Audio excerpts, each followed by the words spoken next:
United nation की general assembly में एक दफ़ा फिर से कश्मीर का केस सामने रखा गया है। पाकिस्तान के केयर टेकर निगरान वज़ीर आज़म ने फिर कहा है कि कश्मीर को हमारे हवाले कर दो। भारत ने जिस तरह से आर्टिकल 370 हटाया। तो एक तो ये बताइएगा कि यूएनजीए में हर दफ़ा हम लोग जाते हैं, यकीनन हिंदुस्तान भी जाते हैं, पूरी दुनिया जाती है, लेकिन तकरीर मुझे तो पाकिस्तान की अगर मैं बात करूं तो मुझे तो सेम तकरीर लगती है। आपको पता नहीं लगती है कि चेंज लगती है? वही बात कश्मीर को लेकर उनकी पॉलिसीज चेंज हो रही है। उन्होंने कहा कि सबसे पहले क्रॉस बॉर्डर टेररिज्म पाकिस्तान बंद करे। सेकंड पे उन्होंने कहा है कि पीओके जिनको हम आज़ाद कश्मीर और वो पीओके कहते हैं कि हमारे हवाले करे। तीसरा उन्होंने कहा कि मुंबई अटैक्स में जितने दहशतगर्द मुलविस थे उनको आज तक कोर्ट की तरफ से, पाकिस्तानी कोर्ट की तरफ से सजाएं नहीं सुनाई दी गई। हम देख रहे हैं कि कश्मीर को लेकर इंडिया की पॉलिसीज चेंज हो रही है, लेकिन हर बार की तरह इस बार भी हमारा केस जो है कश्मीर को लेकर कमजोर पड़ता हुआ दिखाई। हमारे यहाँ पे इस टाइम जो सिचुएशन है, बिलीव मी, हमारा तो बात करना नहीं बनता। मतलब इकोनॉमी के हवाले से जो हमारी सिचुएशन है, हम किसी इंडियन के साथ बात नहीं कर सकते। कंपैरिजन तो बहुत दूर है। अगर लेट्स सपोज इधर मेरी और आपकी डिबेट होती है तो मैं एक सवाल तो करूंगा, उसके बाद आप अगर कोई एक सवाल करेंगे मैं शायद जवाब नहीं दे पाऊंगा, क्योंकि हमारी कंडीशन है। इंडिया के अंदर छोटा से छोटा जो दुकानदार या ठेले वाला है ना, वो कार्ड रखता है स्कैनिंग के लिए। यहाँ पे आई है, उन्होंने करप्शन खत्म कर दी है। नहीं है, कार्ड पे नहीं है, मोबाइल पे है। मोबाइल पे उनके पास यार उनके डिजिटल हो गया वो। अल्बर्ट आइंस्टाइन ने ये कहा था, जो अगर आप एक काम करते हैं और वही काम दोहराते रहते हैं और आप रिजल्ट समझते हैं जो दोबारा दूसरा होगा, तो then you must be insane. हम अपने आप को क्यों बेकारी कहते हैं? ये बेकार हैं, बेकारी हमारे हुक्मरानों ने बेकारी बना दी है। तो वही हाल मैं देख रहा हूं, जो अगर पाकिस्तान ने अब कितने पिछले 50-70 साल से वो कश्मीर का जो मसला है उसको उठा रहा है, यूएन में उठा रहा है, और तो कोई है नहीं देश जो कि मेरे ख्याल से the whole world has move forward. और वो अगर चाहते हैं, देखते हैं जो भाई अगर हम इसको दोहराते रहेंगे तो कोई इसका नतीजा दूसरा निकलेगा, तो वो होने वाला नहीं है। भारत की तरफ से तो होने वाला नहीं है। क्या वजूहत है? 77 सालों से हम सिर्फ और सिर्फ कश्मीर का राग लाप रहे हैं। पाकिस्तान के इतने मसाइल है, उस पर कोई बात नहीं करा। क्या हमारी पॉलिटिक्स भारत और कश्मीर पर टिकी हुई है? क्या इसके अलावा हमारे अंदर कोई टैलेंट नहीं है कि जो यूनाइटेड नेशन में हम रिप्रेजेंट कर सके? किएगी कि उनको जो रास्ते भी खोल दिए, सब कुछ किए गए, तब क्यों कश्मीर आजाद क्यों ना करा सके ये लोग? तब ये मियां नवाज शरीफ साहब ने क्यों ऐसा प्रोपेगेंडा किया था, क्यों ऐसी हिकमत अमली बनाई थी कि भी कश्मीर दे दो? क्यों? अफगानिस्तान का जिक्र इस दफा कुछ ज्यादा हुआ, वैसे कश्मीर हमारा मेन एजेंडा रहता है। कोई फायदा हो रहा है पाकिस्तान को? एज एम्बेसडर आपसे मैं पूछ रहा हूँ, एज इंडियन आपसे नहीं पूछ रहा हूँ।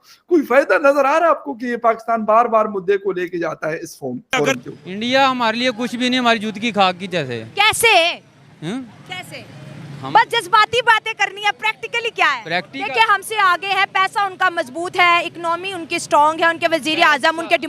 लेकिन ये सारी सिचुएशन, ये सारे प्रॉब्लम्स के बावजूद जब पाकिस्तान कश्मीर का मुद्दा जाके यूनाइटेड नेशंस में उठाता है, और वही कश्मीर जो जहां पे कोटली के एरिया में पाकिस्तान साइड में लोगों ने खंबे उखाड़ के फेंक दिए कि भाई आप इस्लामाबाद इन खंबों को ले जाएं, हमें आपकी बिजली, आपकी इलेक्ट्रिसिटी नहीं चाहिए। उस कश्मीर का मुद्दा, इंडिया साइड कश्मीर का मुद्दा जब यूनाइटेड नेशंस में उठाया जाता है, तो कश्मीर के लोग, आप क्योंकि कश्मीर से बिलोंग करती हैं, क्या अब आज के दौर में क्या फील करते हैं? हंसते हैं, रोते हैं, क्या मतलब थोड़ा सा बताएंगी आप?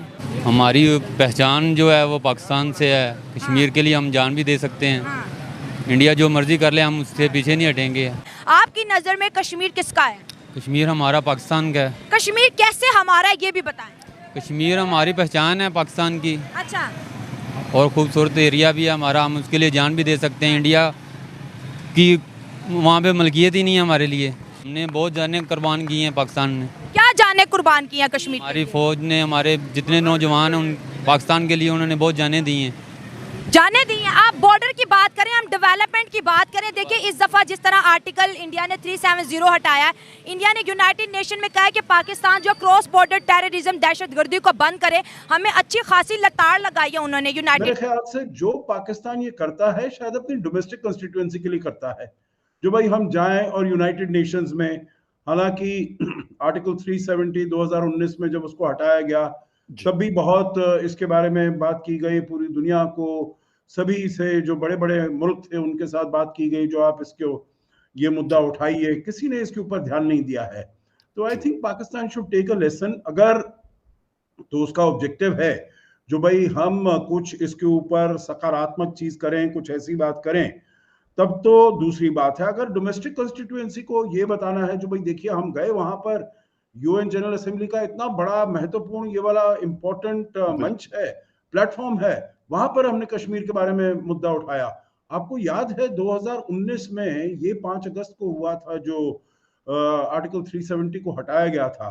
इमरान खान गए थे वहां पर सितंबर के उसमें, सितंबर में उन्होंने कितना अपना जो नॉर्मल होता है 10, 12, 14 मिनट का होता है भाषण, है इतना बताया जाता है, सभी देशों के जो राष्ट्रपति आते हैं, प्रधानमंत्री आते हैं, इतना वो 1 घंटे तक बोलते रहे। इट वाज टोटली डिसजॉइंटेड, क्या जिसे सॉरी टू से दैट, पर जिसे कहा जाता है rant, you know, it was a rant, जो बस अपना जो दिल में आया, दिमाग में आया, वो बोलते गए। और क्या फायदा हुआ उससे? कोई फायदा नहीं हुआ। और आगे भी चलते हुए अभी आप देखिए, कश्मीर का मुद्दा आप उठा रहे हैं, कश्मीर में G20 की मीटिंग हुई, सारे कितने वो लोग आए वहां पर। कश्मीर में जो बहुत सारे ऐसे देश हैं, यूनाइटेड अरब एमिरेट्स, यूएई का सबसे बड़ा इन्वेस्टमेंट वहां पर हो रहा है फखर साहब। और तो कोई चाहे वो पूरी दुनिया के और देश हो या हमारे जो मुसलमान भाई लोग हैं उनके वाले देश हों, कोई इसके ऊपर तवज्जो नहीं दे रहा है। तो आपको भी ये देखना होगा, I think you should see the writing on the wall, जो क्या है, हालात बहुत बदल चुके हैं। इसको इससे अब आगे निकलिए और फिर कैसे दोनों देश मिलकर काम कर सकते हैं। बट दिस इज योर, आपका अंदरूनी मामला है, आप देखते हैं कैसे उसको किया जा सकता है। परंतु कश्मीर को बार बार उठाना, भारत तो पाकिस्तान का नाम नहीं लेता है।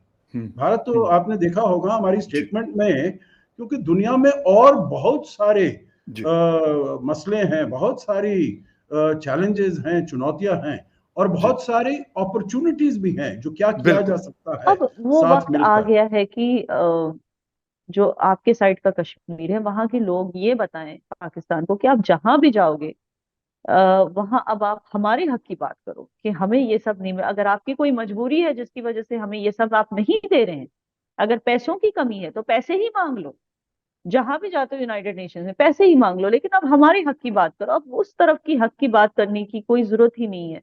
कि जैसे आपने बोला है कि भाई अभी इस टाइम पे इंडिया साइड कश्मीर की बात करना पाकिस्तान का बनता नहीं है। अगर बात करनी है, पैसे लेने हैं या हेल्प लेनी है, तो अपने लोगों के लिए बात की जाए। मैं इससे 100% एग्री करता हूँ। और अक्सर मैं ये कहता हूँ कि भाई आप अपने घर को तो देख लो, और पाकिस्तान साइड कश्मीर क्या, पाकिस्तान साइड लाहौर को ही देख लो, आप गुजरांवाला को देख लो। हमारे यहाँ पे लोग खुदकुशियां कर रहे हैं, हम जाके बोले जी कश्मीर में इंडिया साइड में बहुत जुल्म हो गया, इंडिया साइड में ये हो गया, जबकि अब पूरी दुनिया को पता है वहां पे G20 की मीटिंग हो गई, पूरी दुनिया को पता है 45% सुसाइड रेट 47% है पाकिस्तान में, आप समझ सकते हैं। और ज्यादातर लोग सुसाइड इसलिए करते हैं अपनी आर्थिक स्थिति की वजह से, इकोनॉमिक कंडीशंस की वजह से वो सुसाइड करते हैं। तो ये बात आपको ध्यान रखना पड़ेगा कि ऐसे तो नहीं होना चाहिए ना कि सिर्फ जो कोई आर्मी में सर्व कर रहा है सिर्फ उसी की लाइफ और लाइफस्टाइल अच्छी रहे और बाकी लोग क्या मायने नहीं रखते, जो बाकी जो आवाम है पाकिस्तान की, क्या वो मायने नहीं रखते? अच्छा आप देखिए चोरी चकारी कितनी बढ़ गई है पाकिस्तान में। ये पेटी क्राइम्स क्यों बढ़ते हैं? जब लोगों के पास पैसे नहीं होते। तो आपको समझने की जरूरत है कि पाकिस्तान में जो मुद्दे हैं वो अब सर्वाइवल के पॉइंट पे पहुंच गए हैं। It is no more politics, it's no more सियासत, it has reached a point of survival.